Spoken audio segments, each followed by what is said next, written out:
Hola hermanos, hermanas, un gusto saludarles desde Misión TV. La frase de ahora va a cambiar.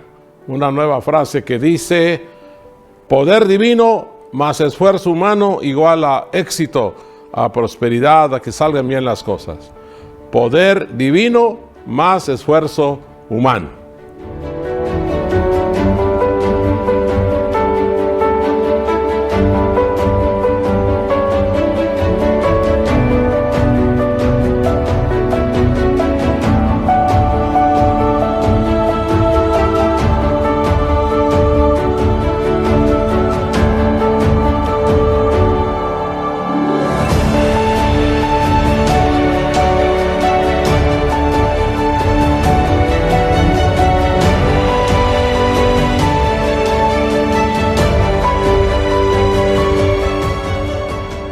Es una gran verdad lo que la profetisa Elena White escribió: el poder divino más el esfuerzo humano igual a éxito. Vamos a aprender esa frase muy importante. ¿Qué les parece si oramos para comenzar con el repaso de la lección de esta semana número 9? Oremos. Bendito Padre que estás en los cielos, te damos gracias porque estando en el refinamiento que tú nos confinas, los crisoles, Cristo ha estado a nuestro lado sustentándonos. Gracias porque nuestro pensamiento está siendo transformado. Estamos comprendiendo que es necesario que estemos en el crisol. Ayúdanos para que cuando estemos adentro podamos tener fe y confianza en que tú estás a nuestro lado. Y al tener el repaso número 9, por favor, bendícenos, lo rogamos en el nombre de Jesús. Amén. La lección número 9 que nos corresponde se titula Una vida de alabanza para el 27 de agosto del 2022. Una vida de alabanza.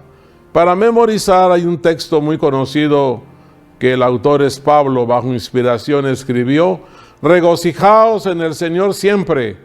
Otra vez os digo, regocijaos. Filipenses 4:4. Ustedes saben que siempre es fácil aclamar a Dios con alegría cuando sentimos gozo. Sin embargo, cuando las cosas van mal, cuando estamos en la peor situación inimaginable, cuando el crisol hierve, no es tan fácil regocijarse. No obstante, es precisamente entonces cuando necesitamos alabar a Dios, quizá más que nunca, porque la alabanza, fíjese bien, es un medio que nos ayuda a conservar la fe. Por cierto, la alabanza puede transformar hasta nuestras circunstancias más oscuras y tenebrosas. Tal vez no en el sentido de que cambien los hechos que nos rodean, sino que pueda cambiarnos a nosotros, a quienes nos rodean, de una manera que nos ayudará a enfrentar los desafíos. La alabanza es fe en acción. Quizá no siempre nos resulte natural, pero cuando practicamos la alabanza para que se convierta en una parte natural de nuestra vida, tiene el poder de convertir y de conquistar. Ahora, veamos el punto número 1. ¿Qué es la alabanza? ¿Usted sabe qué es la alabanza? ¿Cómo la alabanza podría ser un arma espiritual poderosa en circunstancias difíciles? ¿Cómo puede transformarnos a nosotros y cambiar la situación que nos rodea?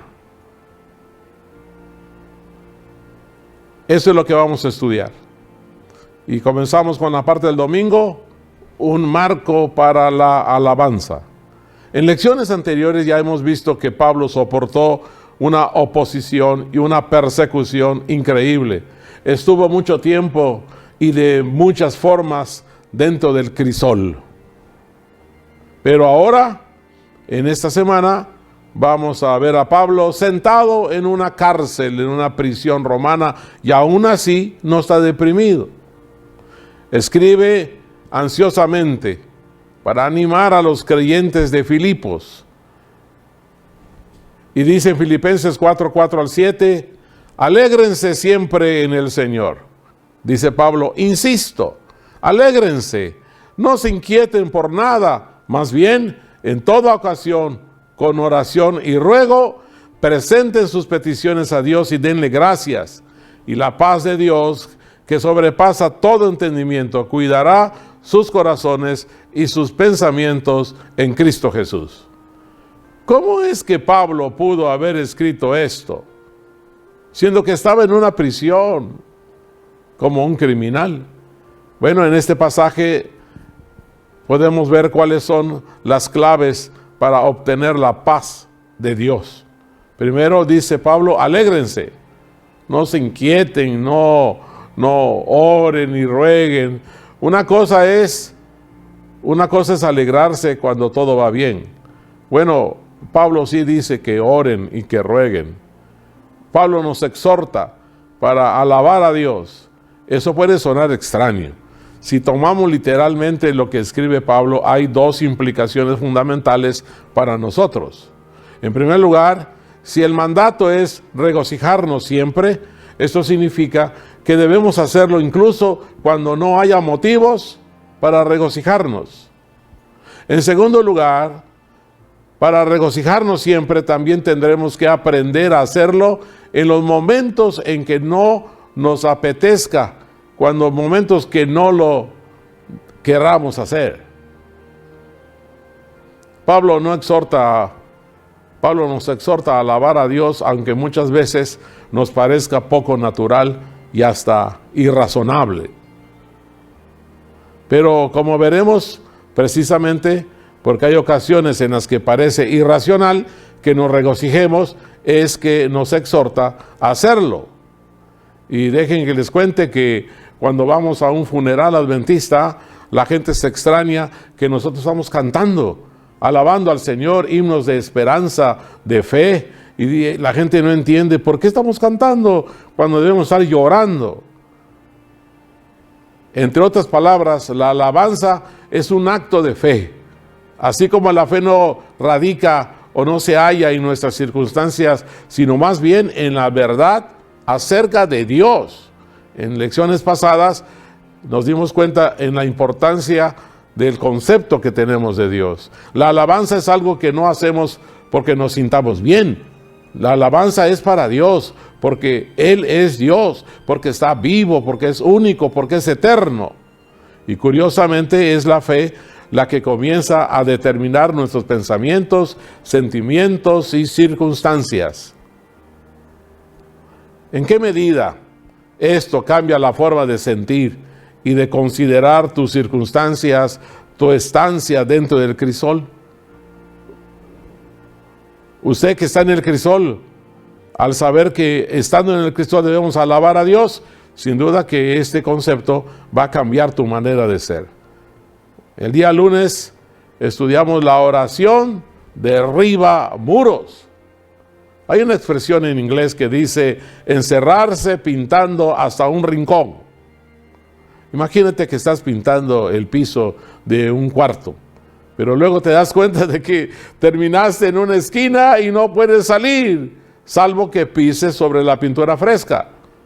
Tienes que quedarte ahí hasta que se seque la pintura. A veces nuestra fe parece arrinconarnos. Llegamos a una situación y al igual que la pintura fresca en el piso, nuestra fe nos atrapa. Contemplamos la situación y una de dos. O tenemos que rechazar a Dios, la fe y todo lo que creemos, o nuestra fe nos obliga a creer lo que parece imposible. Dios arrinconó a los israelitas. ¿Se acuerdan ustedes de esa experiencia? Después de que el pueblo vagó durante 40 años por el desierto, Dios no condujo a su pueblo a praderas desocupadas y pacíficas. Dios los condujo a una de las ciudades más fortificadas de toda la zona, la primera que iban a conquistar. Entonces tuvieron que caminar alrededor de Jericó en silencio durante ¿cuánto tiempo? 6 días. Y al séptimo día Dios les indicó que gritaran y que ese grito junto con las trompetas les daría la victoria sin disparar una flecha, sin usar ningún arma. ¿Qué estaba tratando de enseñarles nuestro Dios a los israelitas y a nosotros? Gritar fuerte no iba a causar vibraciones que hicieran caer los muros. Cuando Dios convocó a los israelitas a gritar, era el mismo tipo de grito del que el rey David escribió en el Salmo 66. Él dice en el versículo 1 y 2, aclamad a Dios con alegría, toda la tierra, cantad la gloria de su nombre, poned gloria en su alabanza. Este grito era una alabanza después de 6 días de observar los enormes muros de Jericó. Debieron haber llegado a la conclusión de que no tenían ninguna posibilidad de derribar los muros por su propia cuenta. ¿Cómo nos ayuda esta idea a comprender el significado de Hebreos 11:30 que dice, por la fe cayeron las murallas de Jericó después de haber marchado el pueblo 7 días a su alrededor? Es por la fe que cayeron los muros. Cuando Dios está a punto de hacer algo nuevo en nuestra vida, posiblemente nos lleve a Jericó, a un crisol, porque tal vez deba enseñarnos que el poder para triunfar no proviene de nuestras fuerzas y de nuestras estrategias. Todo lo que necesitamos está fuera de nosotros. Por lo tanto, no importa lo que haya enfrente de nosotros, no importa cuán insuperable pueda parecer el obstáculo. Nuestra función es alabar a Dios, la fuente de todo lo que necesitamos. Eso es fe en acción. El martes estudiaremos la vida de alabanza. Alabar al Señor quizá no sea natural para nosotros, incluso en circunstancias favorables. Entonces, ¿cuánto más difícil será alabar a Dios durante el tiempo del crisol, de las malas? Sin embargo, eso es lo que somos llamados a hacer, que debemos practicar la alabanza hasta que de ser una actividad que realizamos en un momento determinado, pase a ser una atmósfera en la que vivimos. Déjele cuento. La semana pasada le dije que había un hermano que se electrocutó por error. Se electrocutó, y ustedes saben que cuando se electrocuta una persona, se le dañan los dedos de la mano y de los pies. Y hoy fui a visitar a este hermano. Ya tiene 2 semanas interno en un hospital. Y ayer le quitaron un dedo y le cortaron el brazo. Y cuando llegué hoy a su cuarto a visitarlo, se sonrió, una sonrisa de oreja a oreja, y me recibió. Y me dijo, pastor, qué bueno que vino, vamos a cantar. Digo, ¿cómo es posible? Él no ha estudiado la lección. ¿Cómo es posible que estando ya así afectado en tus extremidades, quieras cantar? Un buen espíritu tienes, hermano.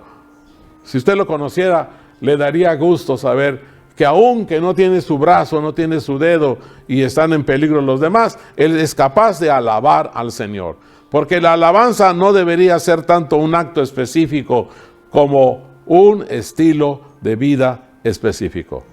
Y nosotros los adventistas deberíamos tener ese estilo de vida, alabar al Señor en todo momento. Se cuenta que el gran predicador británico Charles Spurgeon escribió un libro titulado La práctica de la alabanza. Está basado en el versículo 7 del Salmo 145. Mediante este breve versículo, Spurgeon llama nuestra atención a 3 cosas importantes que pueden ayudarnos a desarrollar la alabanza en toda nuestra vida, estando en el crisol o no estando en el crisol. En primer lugar, practicamos la alabanza cuando miramos a nuestro alrededor. Si no miramos a nuestro alrededor para ver la grandeza de Dios, no tendremos ninguna razón para alabarlo. Segundo lugar, practicamos la alabanza al recordar lo que hemos visto. Si queremos vivir en una atmósfera de alabanza, debemos ser capaces de recordar el motivo de la alabanza. Número 3, practicamos la alabanza cuando hablamos de la alabanza. La alabanza no es algo que hacemos en nuestra mente.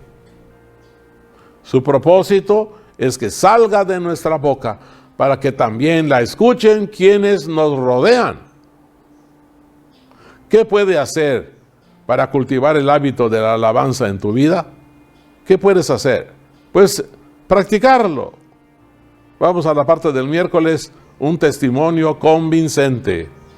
En el libro de Hechos de los Apóstoles, la alabanza tuvo un efecto asombroso sobre quienes escucharon esa alabanza.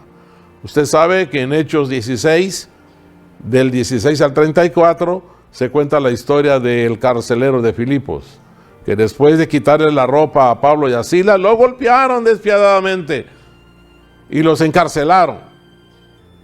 No hubo nadie que les pusiera un ungüento en la espalda magullada y gravemente lacerada. No olvido que una hermana me puso ungüento en la espalda cuando tenía dolor, pero con gran dolor físico y con los pies en el cepo, o sea, atrapados, que tenían ellos dos, fueron puestos en la oscuridad, en la zona más profunda de la prisión, donde está oscuro y hay mucha humedad. Pero mientras los demás prisioneros estaban listos para dormir, de pronto comenzaron a escuchar a Pablo y Silas, que comenzaron ¿a qué? A orar y a cantar. Después hubo un terremoto, y después que el carcelero descubrió que nadie había escapado, que ni Pablo ni Silas, ninguno de los demás prisioneros habían huido, teniendo la oportunidad, temblando, dice la Biblia, en Hechos 16, 29, temblando el carcelero se postró a los pies de Pablo y de Silas, y sacándolos les dijo: señores, ¿qué debo hacer para ser salvo? Fíjese, la alabanza de Pablo y Silas motiva a este carcelero a preguntar: ¿qué debo hacer para ser salvo? ¿Por qué este hecho ocurrió? ¿Qué papel crees que tuvieron las oraciones y los cánticos de Pablo y de Silas en el hecho de que los prisioneros no huyeran? Y en el hecho de que el carcelero se convirtiera y también toda su familia. Es asombroso pensar que nuestra alabanza puede transformar el destino eterno de quienes nos rodean. Yo conocí un presidente de una asociación, el pastor Guizar, que cuando viajábamos varias horas, siempre iba silbando himnos de alabanza. Queridos hermanos, es asombroso pensar que nuestra alabanza puede transformar el destino eterno de quienes nos rodean, de quienes nos escuchan. Si Pablo y Silas se hubieran sentado en la oscuridad y a murmurar y quejarse, como suelen hacer algunas personas estando en el crisol o estando en la cárcel, ¿usted cree que alguien se habría salvado esa noche? No sabemos qué pasó con el carcelero y su familia después, pero ¿te imaginas leyendo las palabras que Pablo escribió más adelante desde otra prisión en Roma? Escribió en Filipenses: porque a vosotros os es concedido a causa de Cristo, no solo que creáis en Él, sino también que padezcáis por Él. Ahí está. No solo vas a creer, vas a padecer, teniendo el mismo conflicto que habéis visto en mí, dice Pablo, y ahora oís que otra vez estoy en la cárcel. Si leyeron esto y reflexionaron ustedes respecto a lo que el sufrimiento de Pablo les había producido, gozo a todos ellos. Seguramente esto debió haberles despertado una canción en el corazón y un nuevo aliciente, un nuevo estímulo a permanecer fieles sin importar el costo. ¿A quién cree usted que podría usted influenciar para Dios mediante un cántico de alabanza que salga de su corazón? Podría influenciar a su familia, a su cónyuge, a sus hijos, a su suegra, a los que viven a su alrededor, los que trabajan con usted. Si usted tiene cánticos de alabanza, va a influir en ellos. Haga un esfuerzo intencional para ser más abierto y efusivo en su alabanza a Dios alrededor de otras personas. No sabe usted el efecto positivo que podría tener esto. Llegamos a la parte del jueves, un arma que conquista. Allá en 2 Crónicas, capítulo 21 al 30, como descubrió Josafat que la alabanza es un arma poderosa. Después de recibir el informe de que una gran multitud venía contra él, Josafat no se lanzó inmediatamente a la acción militar, sino que decidió primero consultar a Dios. Cuando el pueblo de Judá llegó a Jerusalén para ayunar, Josafat admitió la realidad de la situación y dijo que en nosotros no hay fuerza contra tan grande multitud que viene contra nosotros. Reconoció que no podían resolver el problema. No sabemos qué hacer. Y dijo, a ti volvemos nuestros ojos, oh Dios nuestro. Cuando ves, mi hermano, que se acerca una gran multitud, ¿cuál es tu reacción instintiva? O sea, cuando ves que ahí viene el problema, cuando ves que ahí viene el sacudimiento, ¿cuál es tu reacción? De la respuesta de Josafat, en 2 Crónicas 20, ¿qué puedes aprender sobre cómo afrontar una oposición abrumadora? Cuando el Espíritu de Dios descendió sobre Jaasiel, este anunció audazmente, dijo así, no habrá razón para que vayamos a pelear. Ustedes no van a pelear su caso. Dijo Dios, paraos, estad quietos y ved la salvación de Jehová con vosotros, oh Judá y Jerusalén, no temáis, no desmayéis. Hasta aquí, ¿qué estamos aprendiendo? Que cuando estás en el crisol, cuando te estás quemando, cuando la prueba te está afligiendo, estate quieto, no estés murmurando, no estés preguntando nada, aguanta, soporta.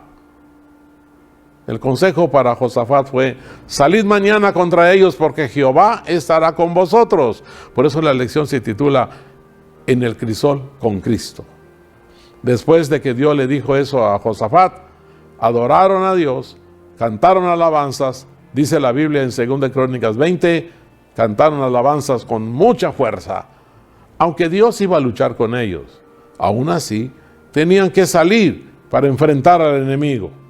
Pero esta no era una marcha común hacia la guerra. Josafat designó un coro para cantar alabanzas a Dios mientras marchaban. ¡Qué estrategia!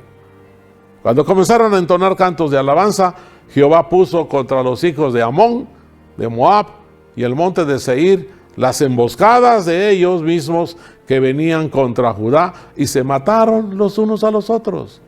Dios cambió la situación cuando comenzaron a cantar alabanzas. ¿Qué te dice eso, hermano, hermana?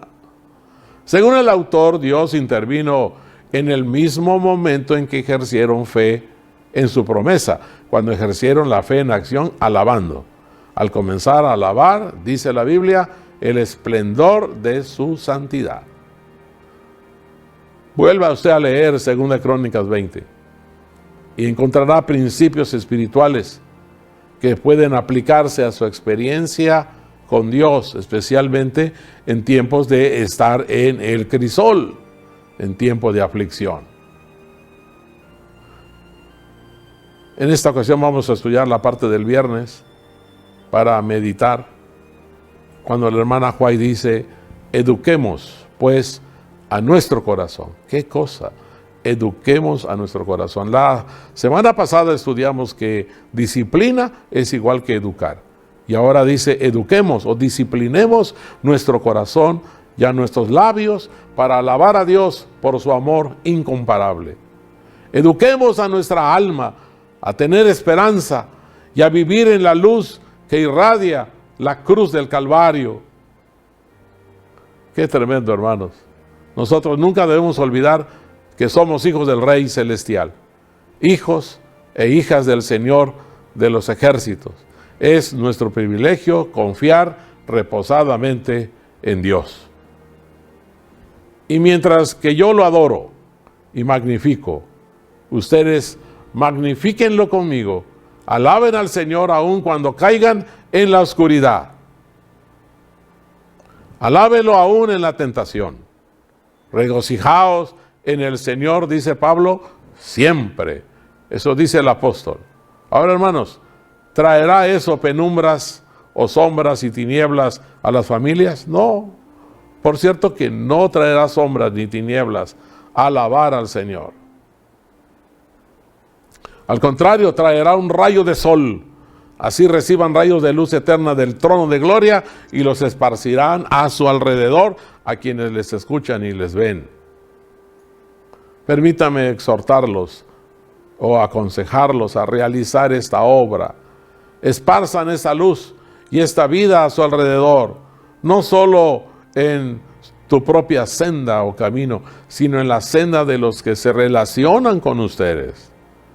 Que su propósito sea mejorar a los que nos rodean, elevarlos, señalarles el camino al cielo, la gloria, y guiarlos a buscar por sobre todas las cosas terrenales los bienes eternos, la herencia inmortal, las riquezas imperecederas. Queridos hermanos, vamos progresando en el comprender lo que significa el crisol y estando dentro del crisol. Me pongo de pie para decirle que Dios le bendiga, que Dios le ayude, como vimos en la última parte, a educarnos, a aprender, a disciplinarnos, a cantar alabanzas al Señor. Como este hermano que fui a visitar hoy al hospital, que aunque no tiene el brazo y no tiene el dedo y peligran los demás dedos, está tranquilo, su rostro hay paz, tiene paz, y él alaba al Señor, y de memoria se sabe himnos, no tenía que ver el himnario, quiere decir que él siempre ha cantado sus himnos de alabanza y esperanza, y yo fui a consolarlo, y ¿qué cree que pasó? Salí consolado. Que Dios lo bendiga. Vamos a orar. Amado Padre que estás en los cielos, permite que esto que parece increíble pueda ser una realidad en nuestra vida. Yo estoy seguro que muchos hermanos que están viendo Misión TV ya lo hacen también.